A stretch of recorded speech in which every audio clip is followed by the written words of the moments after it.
कितने जिंदगी का यही तो मजा है कि हमें कल क्या होगा ये पता नहीं है। जो पश्च दृष्टि रोग से ग्रसित हैं वो मरेंगे।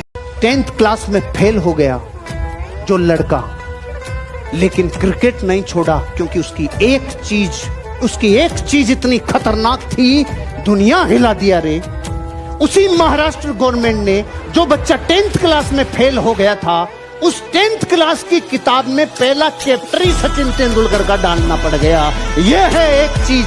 अगर मुझे ये बात पता थी बचपन में, एक दिन में 1 मिनट का रुपया कमाऊंगा, इस भावी इच्छा के लिए मैंने 22 बरस तक अखबार नहीं पढ़ा भाई।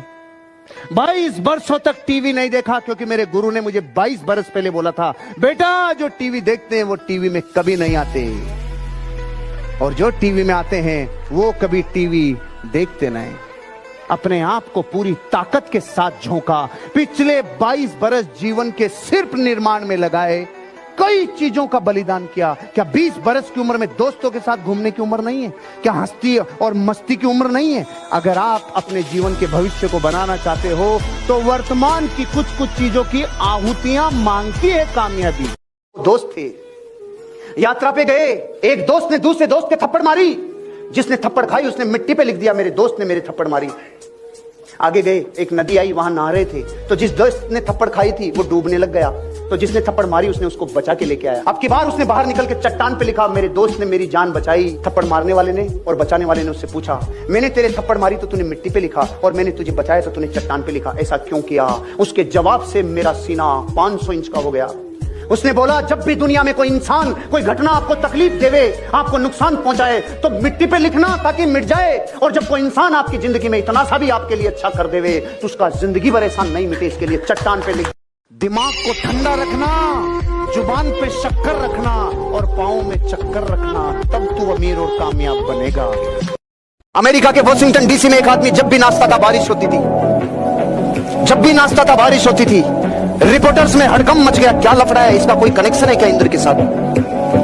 इंटरव्यू लेने के लिए पहुंच गए, पूछा, बताओ जी साहब क्या चक्कर है आपका, ये जब भी नाचते हो बारिश क्यों करवाते हो, क्या चक्कर है? उसका जवाब इतना शालीनता भरा कि भाइयों और दोस्तों, मेरा किसी से कोई कनेक्शन नहीं है, बस 2 घटनाएं हैं। पहली तो ये कि मुझे ये विश्वास रहता है कि अगर मैं नाचूंगा तो बारिश होगी, अगर मैं नाचूंगा तो बारिश होगी।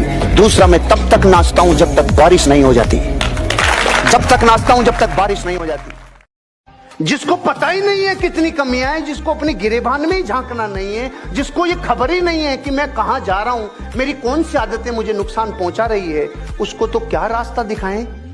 रास्ता उनको दिखाया जाता है जिसमें कुछ प्यास है, जिसमें कुछ भूख है। जब आपसे लोग पूछते हैं ना क्या करते हो, तो जिनको कुछ पता नहीं होता वो हम लाल डिब्बे हम बेचते हैं, हम आयुर्वेदिक में। आज के बाद अपने जीवन में जब कोई आपसे पूछे आप क्या करते हो, सर मैं एक ऐसा बिजनेसमैन हूं जो इन्फोप्रेन्योरशिप के ऊपर काम करता हूं। इन्फोप्रेन्योरशिप के ऊपर पूरी जानकारी होगी ना तब लूंगा।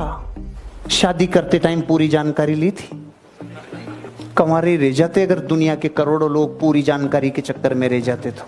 जिंदगी में निर्णय लेने की ताकत को साइंस कहती है, मेंढक कितना ही जमीन के नीचे दब जाए नहीं मरता, लेकिन दही में गिर जाए तो मरेगा। एक आधी भगोनी दही की भरी थी, 2 मेंढक गिर गए, तो एक ने तो प्रिंसिपल फॉलो किया, भाई दही में गिर गए अब तो मरना ही है, तो वो तो मर गया। और दूसरे ने देखा मर तो रहे ही हैं, लेकिन जब तक नहीं मर रहे तब तक नए प्रयोग जिंदगी के साथ कर लेवे। उसने हाथ पांव हिलाना चालू किया, चारों पांव इतनी जबरदस्त पतवार बन गई कि थोड़ी देर में मक्खन बन के 4 इंच ऊपर आ गया, पार्टी बाहर आ गई। एक मर गई पार्टी, एक बाहर आ गई।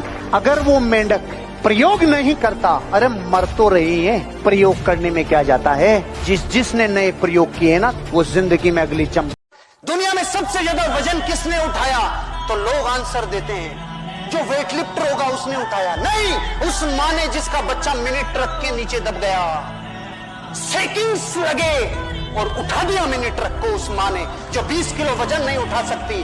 साइंस के पास जवाब नहीं है, क्यों ठानना पड़ेगा का फार्मूला ना केमिस्ट्री में है, ना बोटनी में, ना जूलॉजी में, ना अर्थशास्त्र में, विश्व की किसी किताब में ठानना पड़ेगा का फार्मूला। एक घर में आग लग गई, एक चिड़िया भी देख रही थी, एक बंदर भी देख रहा था। चिड़िया की आंखों से आंसू आ गए, लोग जल रहे, बच्चे जल रहे, घर में नुकसान हो रहा। चिड़िया से रहा नहीं गया, वो चोंच में पानी भरी और घर के ऊपर पटक के आती, चोंच में पानी लेती और आग के ऊपर पटक के आती, चोंच में पानी लेती, आग के ऊपर पटक के आती। बंदर हंस रहा था, ये आग बुझाएगी, ये आग बुझाएगी। चिड़िया ने रूहा से गले से बोला, मैं आग बुझा पाऊंगी कि नहीं बुझा पाऊंगी कल मुझे नहीं पता, लेकिन मुझे इतना पता है जब जब दुनिया में इस आग का जिक्र होगा, मेरा नाम बुझाने वाले में और तेरा नाम दांत निकालने वाले में आएगा। कंट्रीब्यूशन करो। एक घोड़ों की रेस थी, अलग अलग पंचायतों से घोड़े बुलवाए गए। एक पंचायत में घोड़ा नहीं था, तो पंचायत ने कहा, भाई साहब अपने गांव की इज्जत का सवाल है। उन्होंने बोला, क्या किया जाए कि घोड़ा नहीं है, गधे को तैयार करो। अब उन्होंने पूरे गांव ने ढूंढा, गधों में हड़कंप मच गया और मरवा दिया, रे घोड़ों में भेजेंगे हमें। गधों में हड़कंप मच गया, लेकिन फिर भी जो हृष्ट पुष्ट था ना गधा, थोड़ा सा घोड़े जैसा लगने वाला, उसको लिया। उसको लेके कि भाई तू कर सकता, वो कहता मरवाओगे रो, मत भेजो मत भेजो। नहीं नहीं तू कर सकता है।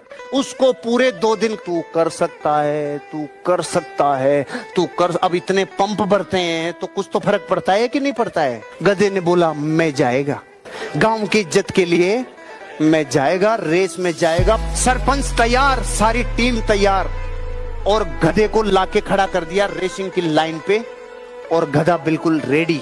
लेफ्ट में देखा घोड़े, अरे बारे मर गए रे, राइट में मर गए रे बारे, कांपने लग गए पांव। अब गधा वहां तो ठीक था, लेकिन घोड़ों में पहुंचने के बाद तो फर्क पड़ता है ना।